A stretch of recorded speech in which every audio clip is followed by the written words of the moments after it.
नमस्कार समस्त को प्रणाम। एपिसोड नंबर 270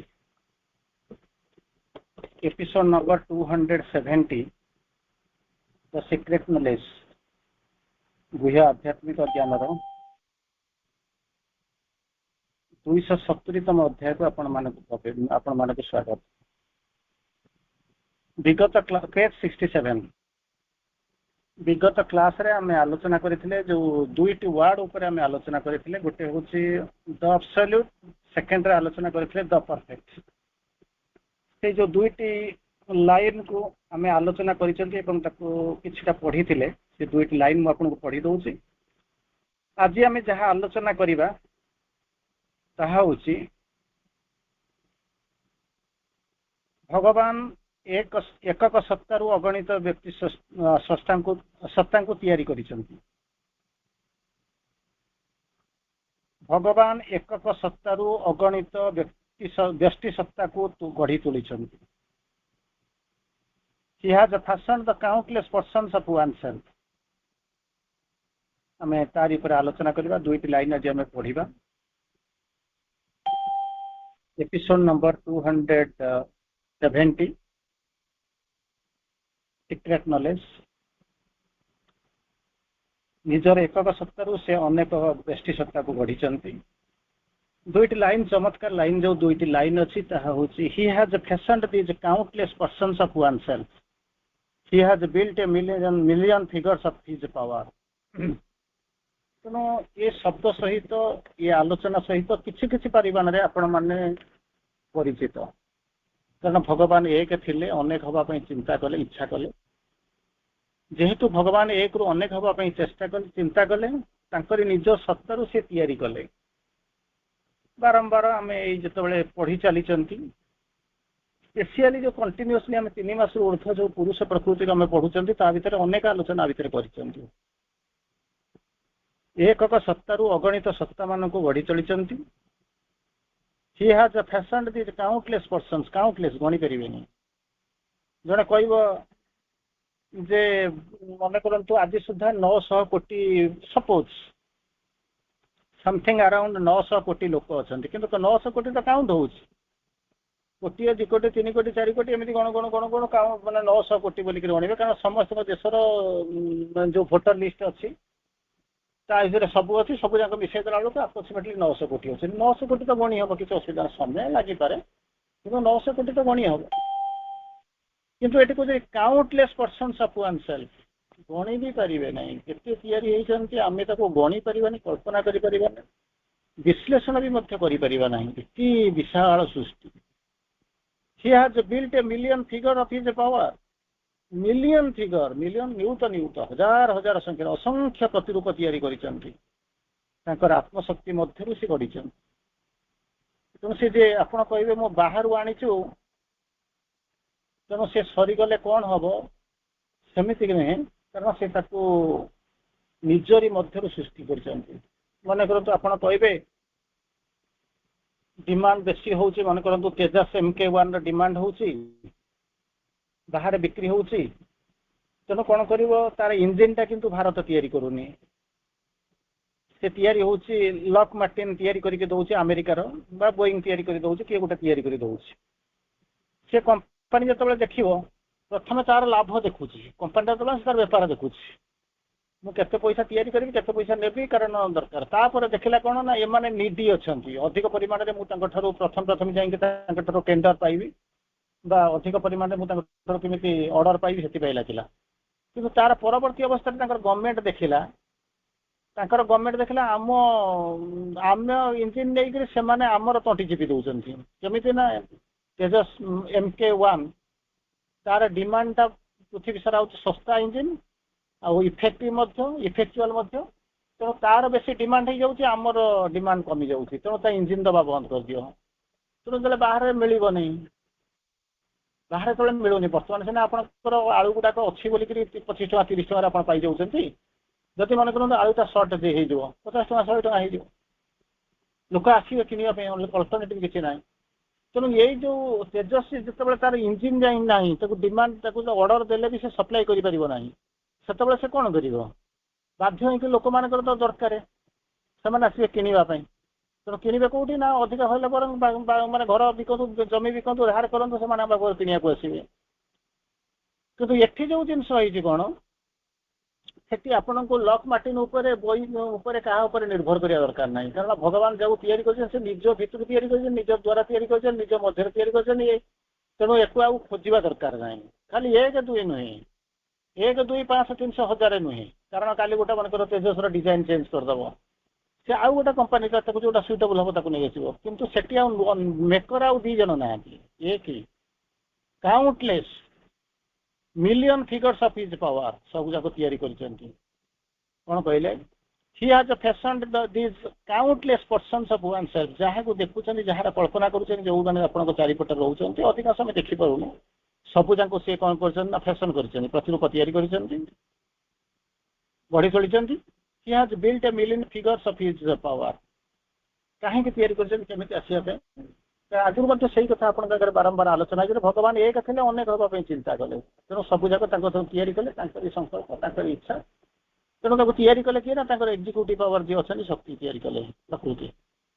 ସେ ଯୋଉ ଗତ 2ଟି କ୍ଲାସରେ ଯୋଉ ଆମେ ଆଲୋଚନା କରିଥିଲୁ, ତେଣୁ ଆପଣ ତାକୁ ତିଆରି କରିକି ଫାବ୍ରିକେସନ କରିବା ପାଇଁ ସବୁ ତିଆରି କରିଦେବେ ନାହିଁ କି ତାକୁ ମାନେ କଣ ହଉଛନ୍ତି, ତାକୁ ଫାବ୍ରିକେଟ କରିବା ପାଇଁ, ଯୋଡାଯୋଡି କରିବା ପାଇଁ ତାକୁ ଆଉ କୋଉ ଦେଶକୁ ପଠେଇବାକୁ ପଡିବନି। ସେ ସବୁ ଯାକ ନେଇକରି ଆସିଛନ୍ତି, ନିଜେ ଆସିଛନ୍ତି, ନିଜେ ମ୍ୟାଟେରିଆଲ, ନିଜେ ହଉଛନ୍ତି ସବଷ୍ଟାନ୍ସ, ନିଜେ ହଉଛନ୍ତି ଆତ୍ମା।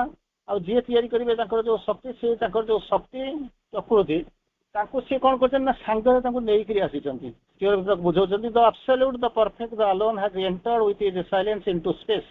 ଇନଟୁ ସ୍ପେସ୍ ମାନେ ସ୍ପେସ୍ ବାହାରେ ଥିଲେ,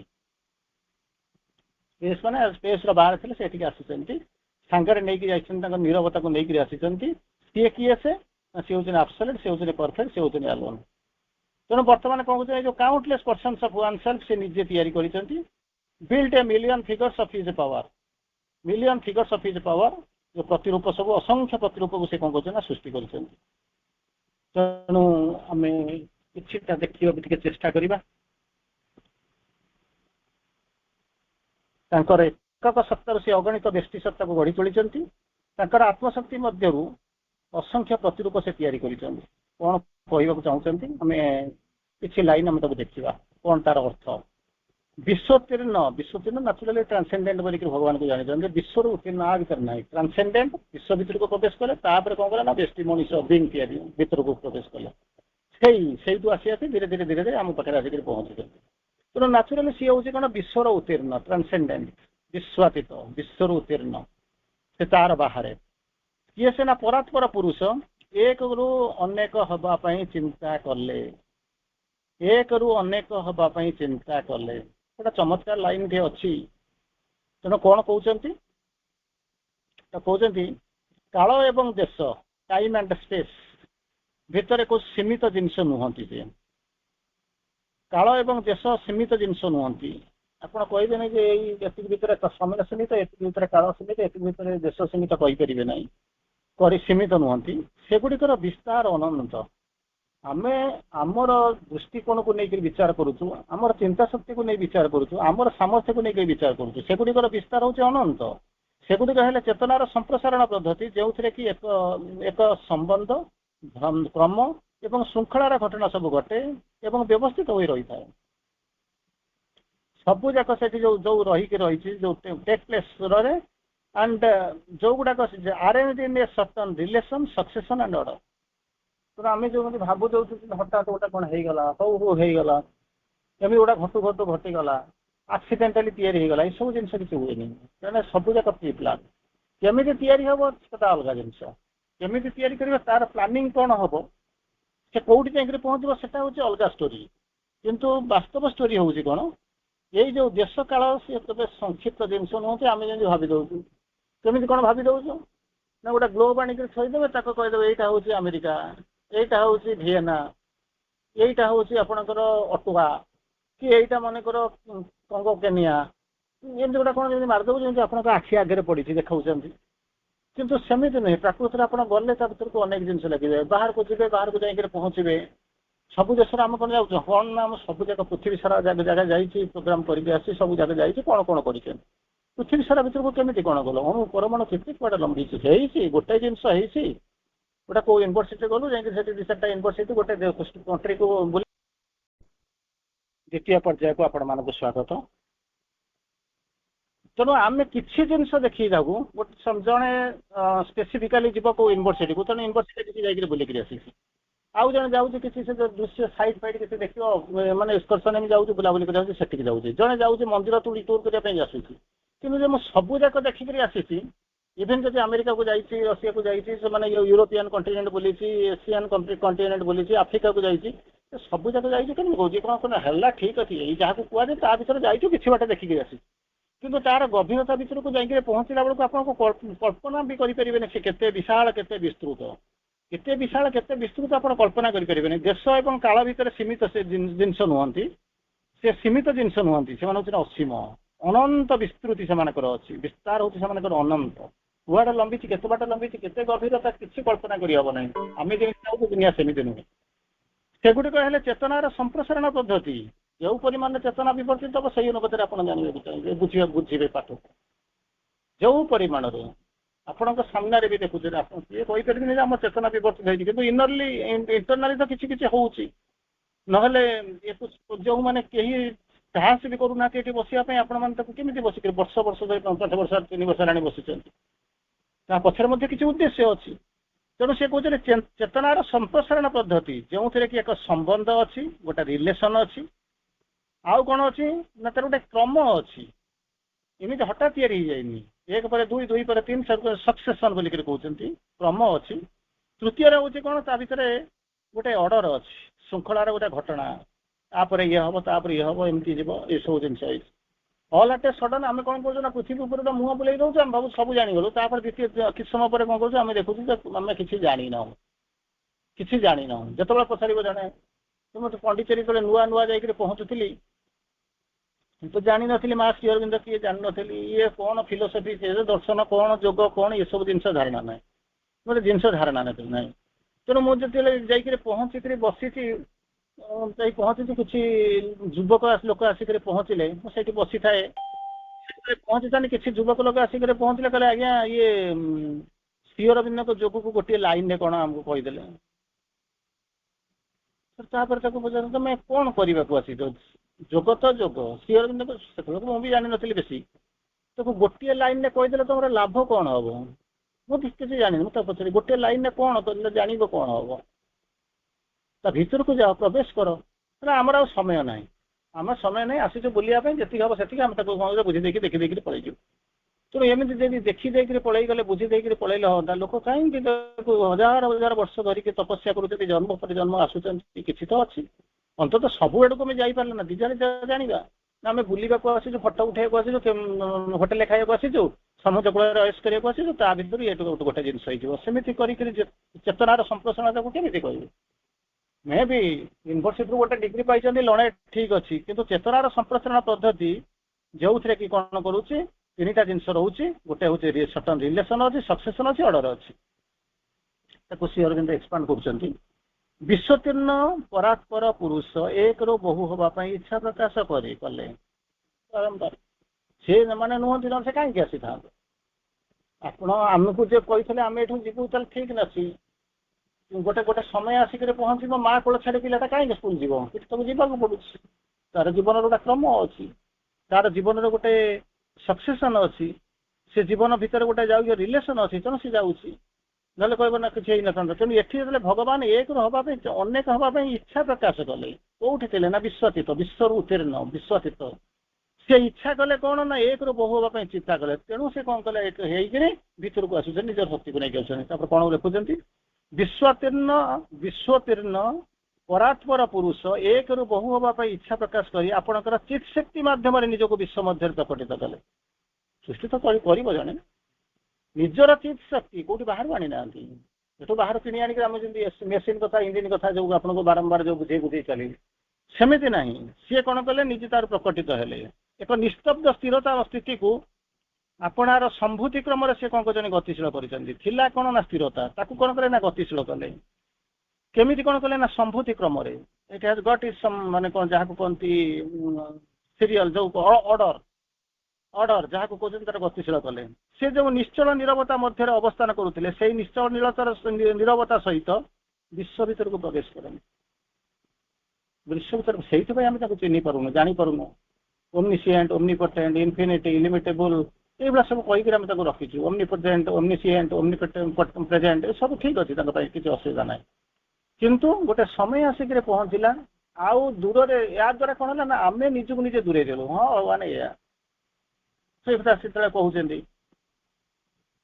ଜଣେ ଭାବୁଥିବ ମାନେ କଣ ନା ମୋର ମାନେ ମାନେ କହୁଛି ମୋ ବାପା ହଉଛି ଜଣେ ମନେ କରନ୍ତୁ ହ୍ୱାଇଟ୍ ହାଉସର ମାନେ ଇଏ ହଉଛନ୍ତି ଜୋ ବାଇଡେନ୍। ସେ ଯଦି ଏଇ କଥା ଭାବିବ ତାକୁ ତ ଡର ଲାଗିବ। ୟାକୁ ଯାହାକୁ ଦେଖା କରିବା ପାଇଁ ସାରା ପୃଥିବୀ ଲୋକ ଅଛନ୍ତି। ଅବଶ୍ୟ ବର୍ତ୍ତମାନ ସିନାରିଓ ଧୀରେ ଧୀରେ ବଦଳିଲାଣି। ତାକୁ ବଦଳେଇବା ପାଇଁ ସବୁ ଇଏ ଜିନିଷ ଆସିପାରେ, ହେଇପାରେ, କଣ ଗୋଟେ ହେଇପାରେ। କିନ୍ତୁ ସେ ତା ବାପା ବୋଲିକି ଡାକି ପାରିବନି, ସ୍ନେହ କରିପାରିବନି, ମିଶି ପାରିବନି।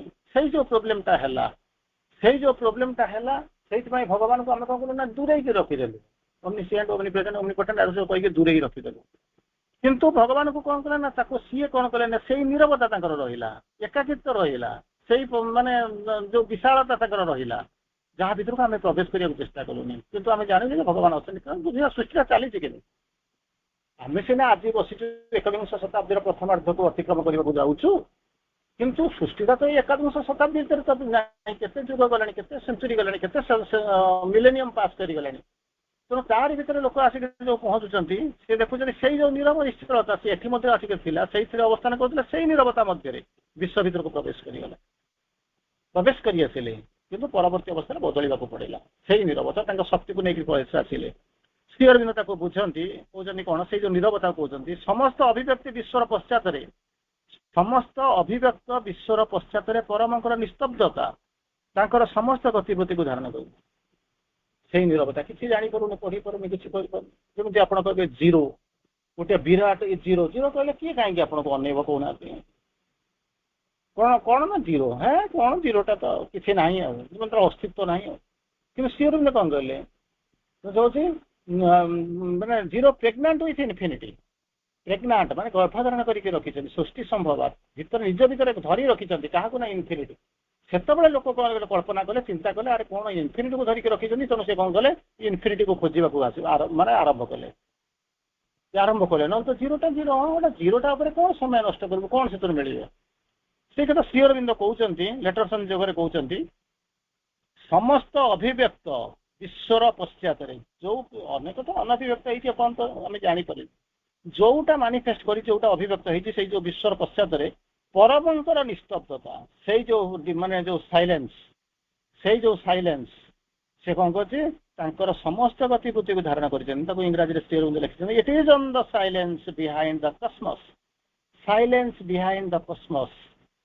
ସେଠୁ କହୁଛି all movement of the universe is supported, all movement. ସିଏ ନିଶ୍ଚଳ ରହିଛନ୍ତି, ସିଏ ନିରବ ଭିତରେ ରହିଛନ୍ତି, ସେଇ ଯୋଉ ତାର ନିରବ ରହିଛନ୍ତି ସିଏ, କିନ୍ତୁ ଧାର ସେଇ ନିରବତା ନିସ୍ତବ୍ଧତା ତାଙ୍କର ସମସ୍ତ ଗତିବିଧିକୁ ଧାରଣ କରିଛନ୍ତି। ଓ କାହା ଭିତରେ ନା ଏଇ ଯୋଉ ଅଭିବ୍ୟକ୍ତ ବିଶ୍ୱର ପଶ୍ଚାତରେ ଯାହା ଅଛି, ତାକୁ ଯୋଉ ଆମେ ଦେଖୁଛୁ ତାରି ଭିତରେ ସେ କଣ କରୁଛନ୍ତି ନା ରହିଛନ୍ତି, ଏବଂ ତାକୁ ହିଁ ଆମେ ଦେଖୁଛୁ।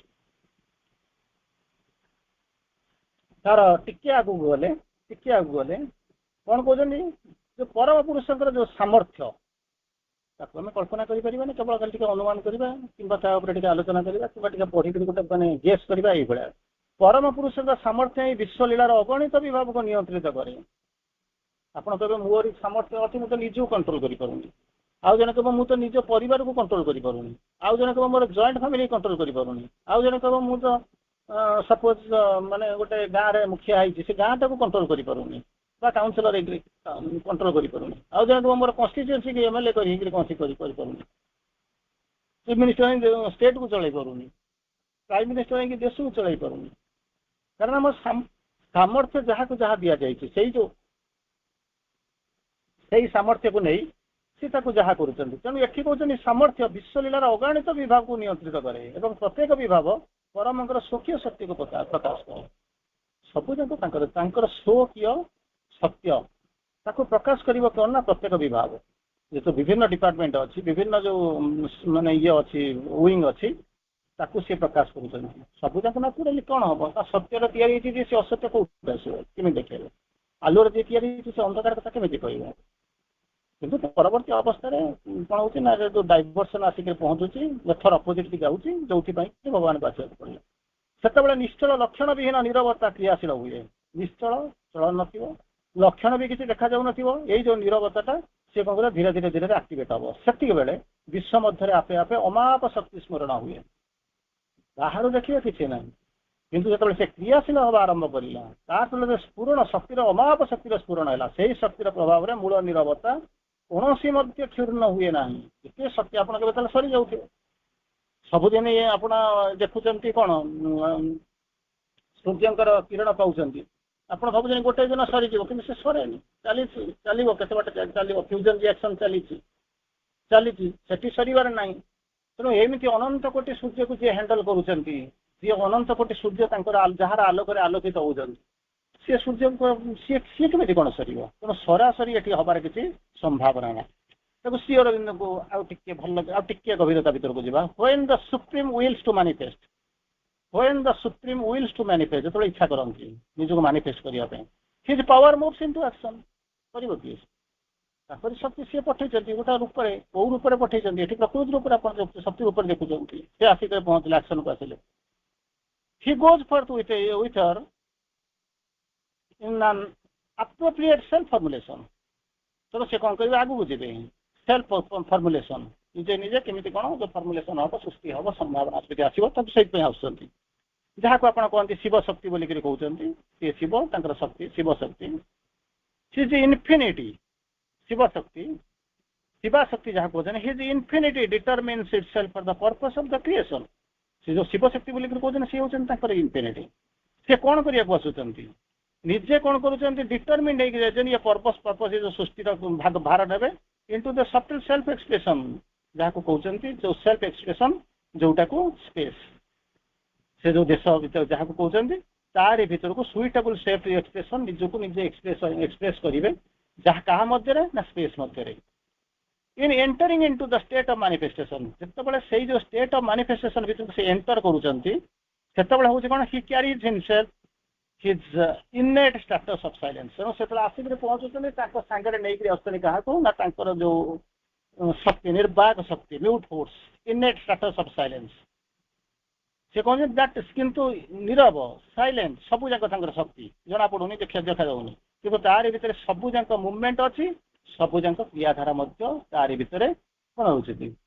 ସଂଗୃହୀତ ହେଇକି ରହିଛନ୍ତି, ସଞ୍ଚରିତ ହେଇକି ରହିଛନ୍ତି, ଏବଂ ସଂରକ୍ଷିତ ହେଇକରି ସମ୍ପୂର୍ଣ୍ଣ ଭାବରେ ସୁନ୍ଦର ଭାବରେ ସେ ରହିଛନ୍ତି, ଯିଏକି କ୍ରିୟା ମାଧ୍ୟମରେ ଧୀରେ ଧୀରେ ଧୀରେ ଧୀରେ ତାଙ୍କର ବିଚ୍ଛୁରଣ।